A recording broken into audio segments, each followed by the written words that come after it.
messieurs et bienvenue à votre journal de l'économie. Au sommaire de ce journal, une forte délégation conduite mardi 16 août 2021 à mandat par le ministre des Transports pour inspecter le site où sera érigé le port en eau profonde de Banana dans le Congo central. 162 PME quinoises ont bénéficié d'un appui allant de $50 000 à $100 000 américains selon la taille d'une PME à une autre par la Banque mondiale. À l'international, sous l'initiative du Fonds monétaire international, le Cameroun accueille ce 18 août le sommet extraordinaire des chefs d'État de la Communauté économique de l'Afrique centrale.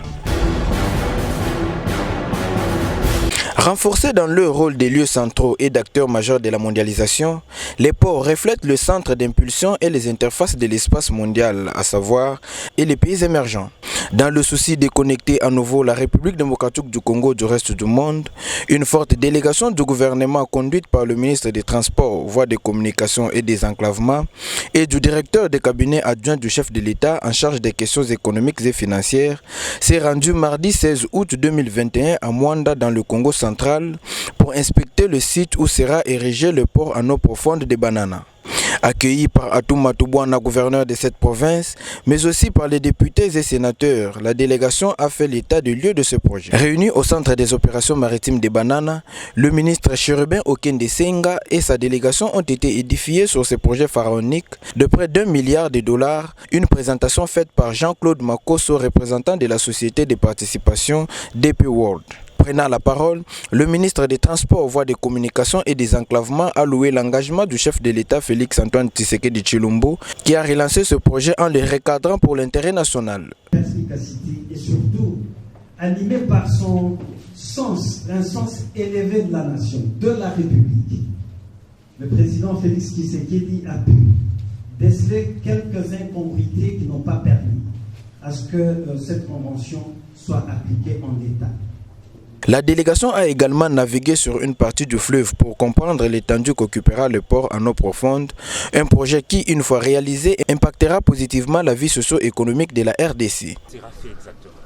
C'est la construction du port en eau profonde qui permettra le désenclavement international de la République démocratique du Congo, en ce qui concerne particulièrement le transport des marchandises. Donc c'est une grande ouverture de notre pays au monde. Et là, je crois l'impact économique sera autant pour les populations du Congo central que pour le reste de la République. Il faut également noter que la réalisation de ce projet s'est faite avant la construction du pont route-rail Kinshasa-Brazzaville, tel que l'avait voulu le président de la République Félix Tshisekedi.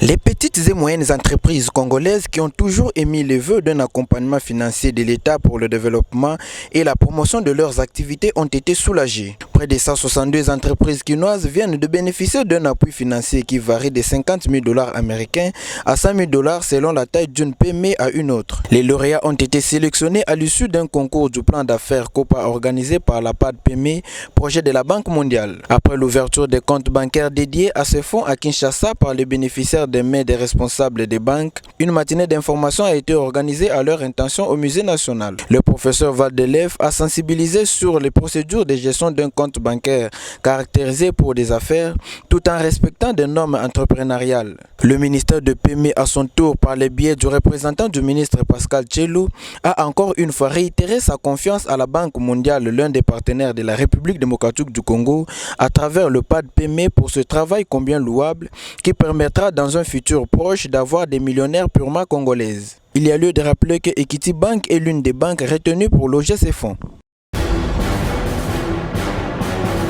Le service compétent du ministère du Budget rapporte au travers d'une correspondance que le Trésor public congolais a déboursé plus de 39,9 milliards de francs congolais, soit près de $20 millions en faveur de la primature au cours des 7 premiers mois de l'exercice budgétaire 2021. Alors que le Trésor public devra décaisser pour cette année 2021 la somme de plus de 78,9 milliards de francs congolais, soit près de 40 millions de dollars pour les comptes du fonctionnement de la primature de la République. Il s'avère que cette dernière, selon le dit rapport, a déjà atteint le 86,8% du montant total attendu. 4 mois restants encore pour achever l'année 2021, l'on se pose la question de savoir si la primature conduira la République à un dépassement budgétaire pour cette année. Par ailleurs, sur les 86,8% des dépenses déjà engagées par la primature, il faudrait signaler que 26,2 milliards de francs congolais, soit près de 13 millions de dollars, ont été affectés aux dépenses du personnel et 9,8 milliards de francs congolais orientés aux dépenses liées aux transferts et interventions de l'État.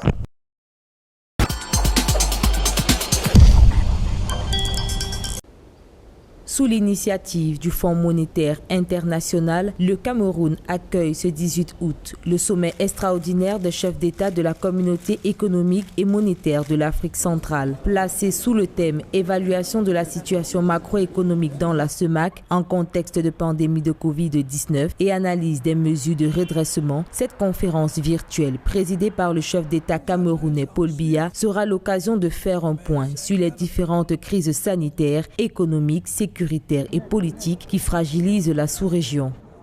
Il s'agit bel et bien d'un sommet extraordinaire, c'est-à-dire un sommet qui est convoqué de façon conjoncturelle par le président en exercice de la conférence des chefs d'État, qui est le président camerounais Paul Biya. L'objectif, l'enjeu principal est le plan communautaire de relance économique post-Covid-19. Ce plan, on peut dire que même si on n'est pas encore à une période post-Covid, le Covid n'est pas fini, on est encore en plein Covid, c'est un plan important. Il faut penser relever l'économie des pays. Dans un contexte marqué par plusieurs crises, cette rencontre vient lever le voile sur les déséquilibres budgétaires des pays de la sous-région. C'est aussi l'occasion de revenir sur l'échéance des programmes avec le Fonds monétaire international de la mise en œuvre de la zone de libre-échange continentale africaine. Les effets de la pandémie et les mesures fiscales prises pour soutenir l'économie ont engendré des pertes de recettes de plus de 2 747 milliards de francs CFA pour l'ensemble de la zone. La résultante mécanique a été de soumettre les pays à un risque de défaut de paiement des échéances immédiates des crédits en cours. En prélude à cette rencontre, le Conseil des ministres de l'économie et des finances de l'Union économique de l'Afrique centrale a tenu une session ordinaire le 10 août à Douala. Le rapport issu de ces travaux servira de base de travail aux chefs d'État.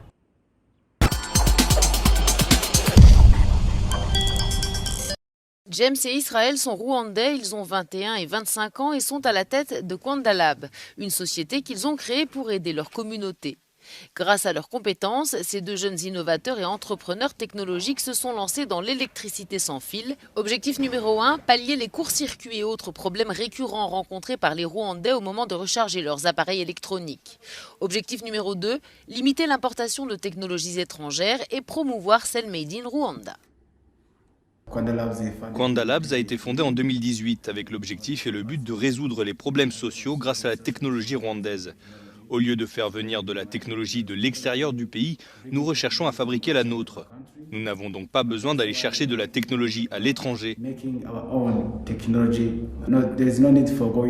Nous fournissons des appareils électroménagers pour alimenter les appareils électroniques sans fil. Pour ce faire, nous nous servons d'une table ou d'autres biens domestiques auxquels nous intégrons cette technologie. Nous fabriquons un dispositif pour un émetteur et un récepteur. Le premier transmet l'électricité sans fil et le second la reçoit.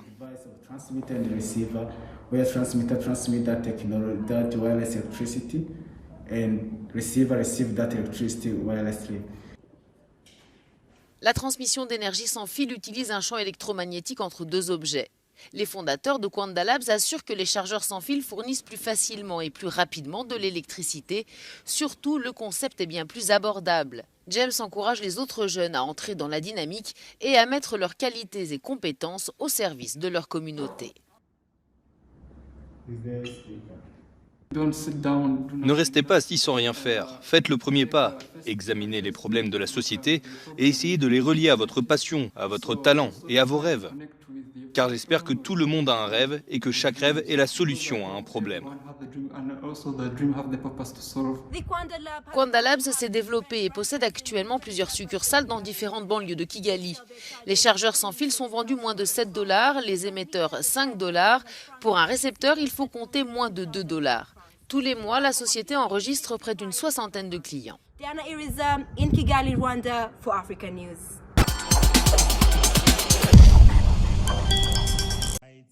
Sifondo Chief Moyo, nouveau secrétaire général élu de l'Union panafricaine des postes, a tenu une conférence de presse lundi 16 août 2021 dans le cadre du 27e congrès de l'Union postale universelle, faisant entre autres le bilan de l'impact de l'économie numérique dans la transformation digitale de la poste des pays africains. Il ressort que la digitalisation joue un rôle clé dans la société, permettant la dématérialisation des produits postaux, tout en élargissant la zone d'intervention pour mener des actions efficaces et rentable.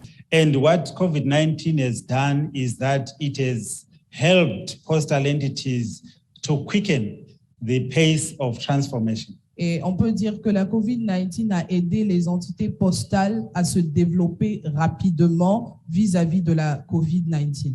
And this digital transformation enables clients or customers to transact virtually. Et cette transformation digitale permet aux clients de pouvoir faire des transactions virtuelles.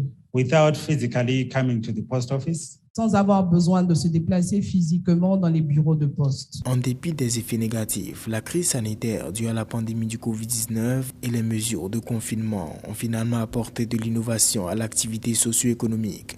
Une crise aujourd'hui synonyme d'opportunité qui ouvre un nouveau chapitre sur la digitalisation et l'expansion du e-commerce. But the post office was quick to rise from the dust. Et les bureaux de poste ont été très rapides à se relever des cendres. They were able to deliver food items bought online. Ils ont été capables de faire de la livraison de nourriture. They were able to deliver medicines. Ils ont été capables de livrer des médicaments. Prescriptions. Des prescriptions. And in some cases, moving samples to laboratories from medical centers. Et dans certains cas, ils ont été capables de déplacer des échantillons d'un hôpital vers certains laboratoires. Avant son élection à la tête de l'UPAP, Chief Moyo occupait les fonctions de directeur général de la Poste du Zimbabwe. L'Union panafricaine des postes, dont il tiendra officiellement les rênes à compter du 1er septembre 2021, est une organisation intergouvernementale composée de 45 membres. Déterminé depuis 41 ans à promouvoir le développement postal en Afrique.